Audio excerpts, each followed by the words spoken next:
Hello everyone, welcome back with a new video. और आज का जो वीडियो है उसमें हम लोग सबसे मजेदार टॉपिक पे बात करेंगे, जो कि अभी अभी खबर आ रही है कि मिलिट्री कूप इन बांग्लादेश। ओके। जैसा कि कहा जाता है कि एक इंसान का किसी इंसान के साथ जैसा संगत रहेगा उसका असर दूसरे इंसान पर पड़ने लगता है।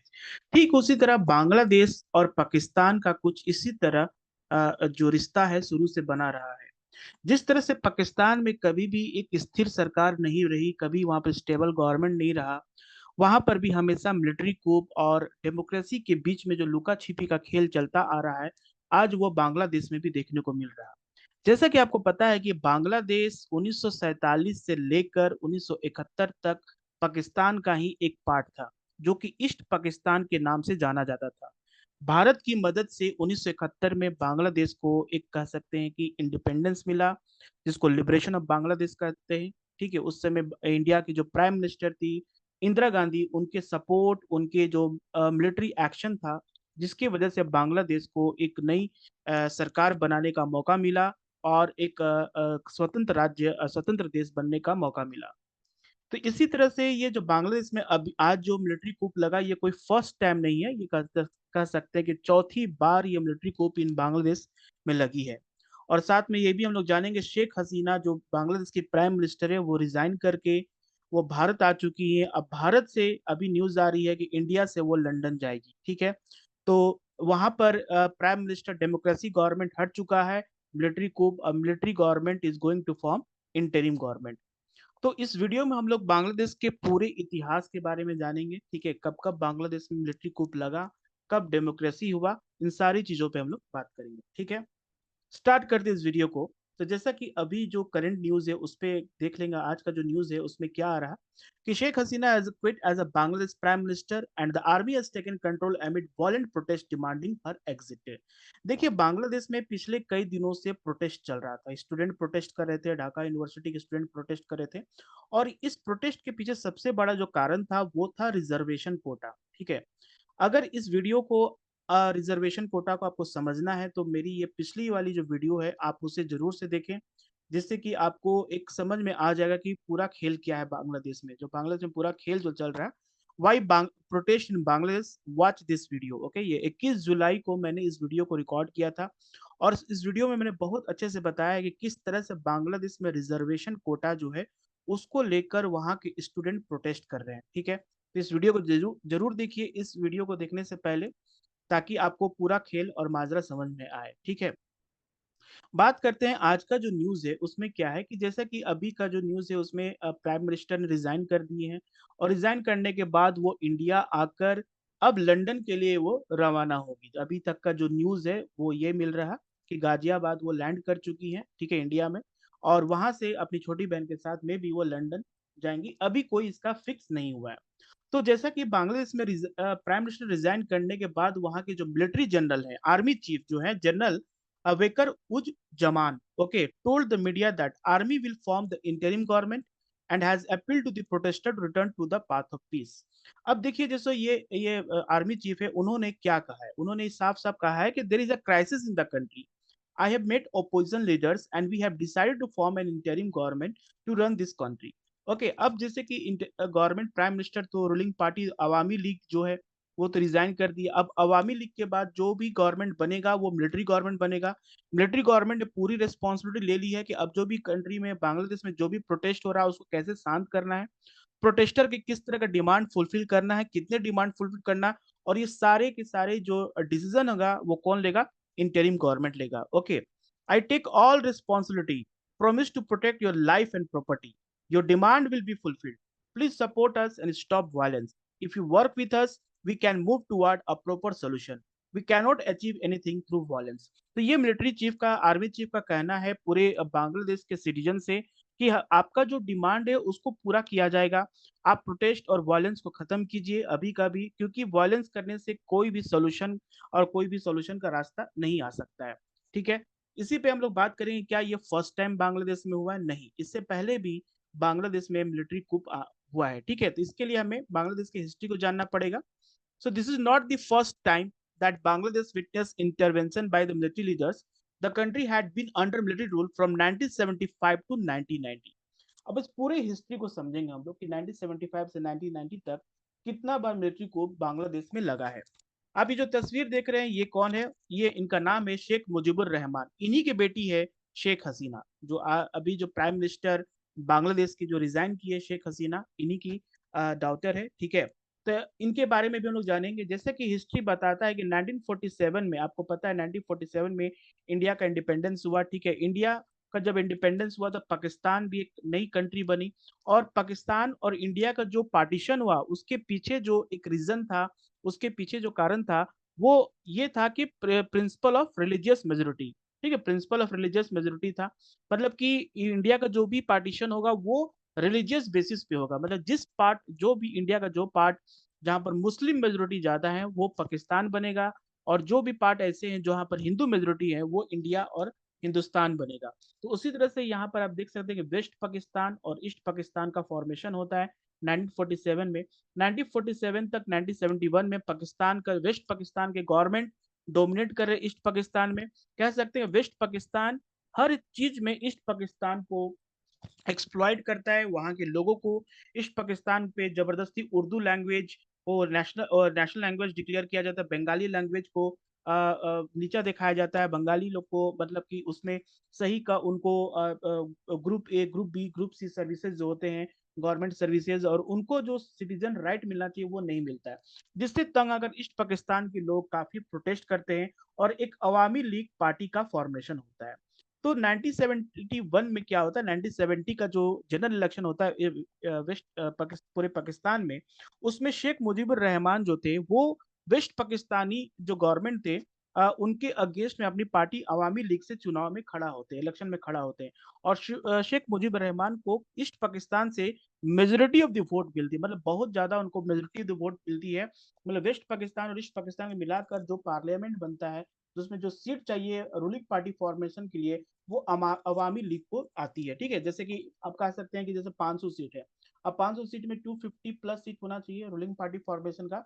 300 प्लस सीट जो है अवामी लीग को पूरे ईस्ट पाकिस्तान और वेस्ट पाकिस्तान कॉन्स्टिट्यूंसी से मिलती है, जो कि एक सरकार बनाने के लिए तैयार थे। लेकिन वहां के जो मौजूदगी सरकार थी उनको ये चीज पसंद नहीं आती, और वो क्या करते हैं, अवामी लीग के जो लीडर है शेख मुजीबुर रहमान को अरेस्ट करवा लेते हैं। ठीक है, तो Sheikh Mujib was arrested under the military rule of general Yahya Khan. ठीक है, the Pakistani army try to suppress the mass movement of Bengali people. अब जैसे ही शेख मुजीबुर रहमान अरेस्ट हो जाते हैं, उसके बाद जो ईस्ट पाकिस्तान के जो लोग थे, बंगाली लोग थे, वो they started to protest. Obviously उनका जो लीडर अरेस्ट हो गया तो उसके बाद वो प्रोटेस्ट करेंगे, क्योंकि डेमोक्रेसी की बात हो रही थी। डेमोक्रेसी चाहिए तो उनको फंडामेंटल राइट चाहिए था, एक सिटीजन का जो राइट होना चाहिए वो होना चाहिए था। जब उनका लीडर अरेस्ट हो गया तो they all are started to protest. उस समय जनरल याहिया खान उनके अंडर में जो भी मिलिट्री गवर्नमेंट थी, वो पूरे ईस्ट पाकिस्तान के लोगों के ऊपर सप्रेस करने लगे, उनको दबाव डालने लगे। मतलब कह सकते हैं कि जो कह सकते हैं कि पूरी तरह से उनको रोका जा रहा था, उनको चुप कराया जाता है। बहुत ही वायलेंस स्टार्ट हो गया था ईस्ट पाकिस्तान में, और जिसकी वजह से बहुत सारे ईस्ट पाकिस्तान के लोग इंडिया में, जैसे कि मेघालय हुआ, असम हुआ, त्रिपुरा हुआ, वेस्ट बंगाल की तरफ माइग्रेट करना शुरू किया। और इस बार गवर्नमेंट, इंडियन गवर्नमेंट ने इनका साथ दिया। इंडियन गवर्नमेंट ने उन्हें मिलिट्री से लेकर जितनी भी तरह का हेल्प है सारा कुछ प्रोवाइड कराया।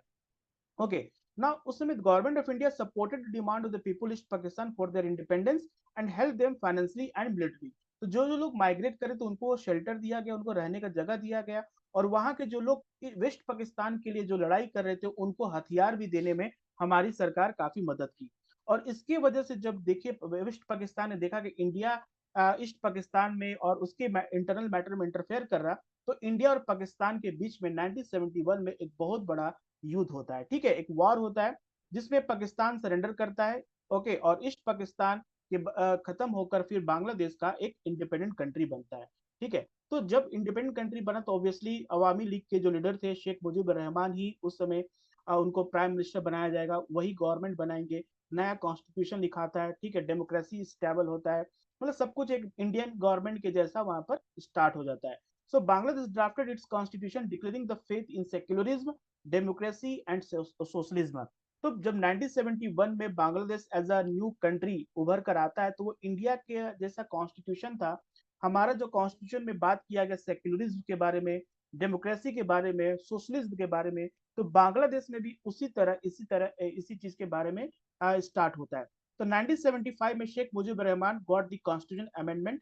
अब 1971 से लेकर 1975 तक शेख मुजीबुर रहमान प्राइम मिनिस्टर रहते। उनको कह सकते कि उनको सत्ता का जो एक तरह से जो सुख वो भोगे थे, वो हमेशा भोगना चाहते थे। इसलिए वो चाहते थे कि उन वही हमेशा गवर्नमेंट बना रहे, क्योंकि नया अगर जनरल इलेक्शन होगा तो मे बी कोई अदर पॉलिटिकल पार्टी पावर में आ जाएगी। इसलिए उन्होंने वहां का कॉन्स्टिट्यूशन को अमेंडमेंट कर दिया और पार्लियामेंट्री से presidential form of government establish कर दिया। ठीक है, and he abolished all party except his own Awami League. Awami League को छोड़कर जितने भी पॉलिटिकल पार्टी सबको उन्होंने खत्म कर दिया और कहा कि प्रेसिडेंट, अब जो बांग्लादेश की जो गवर्नमेंट होगी वो प्रेसिडेंशियल फॉर्म गवर्नमेंट होगी। प्रेसिडेंशियल फॉर्म गवर्नमेंट जैसे कि आप यूएस में देखते हैं कि प्रेसिडेंट के पास सारा कुछ पावर होता है। ठीक है, प्रेसिडेंट के पास मिलिट्री पावर, एग्जीक्यूटिव पावर, सारा कुछ पावर, लेजिस्लेटिव पावर, सारा कुछ प्रेसिडेंट के पास पावर होता है। सेम पावर वो भी चाहते हैं कि मेरे पास रहे ताकि मेरी सरकार हमेशा बनी रहे। और इसकी वजह से वहां के लोगों में टेंशन होती है, कॉन्फ्लिक्ट होती है, और जिसकी वजह से उनका असोसिनेशन हो जाता है इन अगस्त 1975। 1975 में शेख मुजीबुर रहमान का असोसिनेशन हो जाता है। सिर्फ शेख हसीना जो उनकी बेटी है और एक और उनकी बेटी जो छोटी सिस्टर है, वो दोनों को छोड़कर सभी के परिवार के लोग को मार दिया जाता है। फिर उसके बाद आता है मिलिट्री कूप इन 90, फर्स्ट मिलिट्री कूप इन 1975 इन बांग्लादेश, जहां पर जुआर Rahman formed his own Bangladesh national party. जो मिलिट्री चीफ जो थे जुआर रहमान, वो बांग्लादेश नेशनल पार्टी बनाते हैं और वो इलेक्शन 1971 का इलेक्शन जीत जाते हैं। He was also associated and another military take over follow under the leadership of general HM Ershad. उनका भी एसोसिनेशन हो जाता है और उनको हटाकर एक नई मिलिट्री कूप आती है, जिसमें अगेन जो मिलिट्री चीफ के जो जनरल थे एचएम इरशाद पावर में आते हैं। ठीक है, तो people of Bangladesh soon rose in support of the demand for democracy, students were in forefront। Okay, जब डेमोक्रेसी वहाँ के लोगों को, जैसे कि वहाँ के स्टूडेंट को लगा कि हमारे कंट्री में मिलिट्री सरकार है, मिलिट्री गवर्नमेंट है, हम लोग डेमोक्रेसी हमारे कंट्री में नहीं है, जैसे जैसे लोग जब भी इंटेलेक्चुअल होते हैं, एजुकेशन जब बढ़ता है तो जागरूक होते हैं। और जागरूक की वजह से वहां पर प्रोटेस्ट स्टार्ट हुआ। जैसे कि आज भी लोग, अब बांग्लादेश में जो प्रोटेस्ट चल रहा है उसके पीछे क्या रीजन है कि they all very well educated और उनको पता है कि रिजर्वेशन का मिसयूज हो रहा है। जो भी रिजर्वेशन जितने लोगों के लिए रखा गया है, अगर उसका सीट नहीं भरा जा रहा तो वो मेरिट स्टूडेंट को ना मिलकर किसी और को मिल रहा है। तो जो मेरिटोरियस स्टूडेंट है, जो मेरिट पे डिपेंड करते हैं, पढ़ाई कर रहे हैं, उनको उनका हक नहीं मिल रहा, तो इसलिए प्रोटेस्ट हो रहा है ना। Ershad was force to allow political activity on limited scale. अब जो इरशाद जो थे, जो मिलिट्री कुप होने के बाद जो सत्ता में आए थे, उनको कहीं ना कहीं लोगों की बात माननी पड़ती है और वो political activity little bit democracy, सिर्फ नाम का, लिमिटेड स्केल में स्टार्ट करते हैं। He was later elected as a president for 5 year, 5 साल के लिए एक्सटेंड बनते हैं फिर से प्रेसिडेंट। मास पब्लिक प्रोटेस्ट में इरशाद स्टेप डाउन 1990। फिर से 1990 में क्या होता है कि इरशाद को भी हटाकर इलेक्शन होता है 1991 में। Since then representative democracy based on multi party election has been working in Bangladesh. तो बांग्लादेश में उस दिन के बाद से मल्टी पार्टी सिस्टम काम कर रही है। बात करते हैं 1990 उसके बाद क्या, although parliamentary democracy return to Bangladesh 1991, the interference by army did not stop. मतलब कि 1991 में डेमोक्रेसी आने के बाद फिर से मिलिट्री का जो इंटरफेरेंस था वो फिर से स्टार्ट होता है। और इन 2006 में पॉलिटिकल टर्मोइल इरप्टेड आफ्टर जो बांग्लादेश नेशनल पार्टी जमात गवर्नमेंट टर्म एंडेड। जो जमात गवर्नमेंट तो वो खत्म हो जाती है और Bangladesh national party and Awami league lock horns over choosing a candidate to head the necessary caretaker government before fresh election could take place। तो कहीं ना कहीं स्टेबिलिटी जो थी वो 2006 में देखने को मिलता है कि वो वहां पर उस समय बहुत ही मतलब क्रिटिकल सिचुएशन आ जाता है। In October that year president okay, इनका नाम है Iajuddin Ahmed, okay, declared himself leader of the caretake government and announce the election would be held in January of the following year. 2007 का जनवरी में उन्होंने अपने आप को डिक्लेयर कर देते हैं प्रेसिडेंट कि अब नए फ्रेश इलेक्शन होगा और नई डेमोक्रेसी गवर्नमेंट आएगी। लेकिन जनवरी 11 2007 में क्या होता है, army chief lieutenant general Moin Ahmed led a military coup। फिर से एक मिलिट्री coup 2007 में स्टार्ट होती है जनवरी में। इस बार मोइन अहमद ने मिलिट्री coup में हिस्सा लिया और उन्होंने अपना military back care taker government बनाया। जैसे अभी इंटरिम गवर्नमेंट क्या है, इंटरिम गवर्नमेंट मतलब हो गया केयर टेकर गवर्नमेंट। तो 2007 में भी general Moin Ahmed, then Fakhruddin Ahmad, an economist, was appointed to the head of the government, while President Lajuddin Ahmad was forced to maintain his presidency। उसके बाद फिर फखरुद्दीन अहमद एक इकोनॉमिस्ट थे बांग्लादेश के, उनको फिर head of the government prime minister बनाया जाता है। Then Moin extended his tenure as army chief by 1 year and the rule of the care document for 2 year. फिर से वो अपना एक्सटेंड करते हैं कि 2 साल के लिए फिर से वो केयर टेकर गवर्नमेंट और अपना जो टेन्योर है उसको 1 साल के लिए और बढ़ाते हैं. Then military rule came to end in 2008 after national election were held in December and Sheikh Hasina rose to power. तो 2008 से लेकर 2024 तक जो बांग्लादेश में जो सरकार थी वो किसकी थी? अवामी लीग की शेख हसीना की सरकार थी. ठीक है. अब जाके जो बांग्लादेश में प्रोटेस्ट स्टूडेंट स्टार्ट किए और 45 मतलब कह सकते हैं ना कि मिनट का अल्टीमेटम जो आर्मी ने दिया शेख हसीना को. ओके, उसी बीच में वो अपना रेजिग्नेशन देकर इस्तीफा देकर वो भारत से लौट आई. ओके, अपनी बहन के साथ, छोटी बहन के साथ. अब यहाँ से वो लंदन जाएंगी. अब आगे देखने को मिलेगा कि बांग्लादेश में ये केयर टेकर गवर्नमेंट और इंटरिम गवर्नमेंट कितने दिनों तक काम करता है और क्या बांग्लादेश के जो प्रोटेस्ट हो रहे हैं, जो स्टूडेंट के जो डिमांड है रिजर्वेशन का, क्या वो फुलफिल होगा या नहीं. इन सारी चीजों के लिए इस चैनल को सब्सक्राइब कीजिए और हम आगे और नए वीडियो के साथ, करंट अफेयर के वीडियो के साथ आपके सामने आएंगे. Thank you everyone.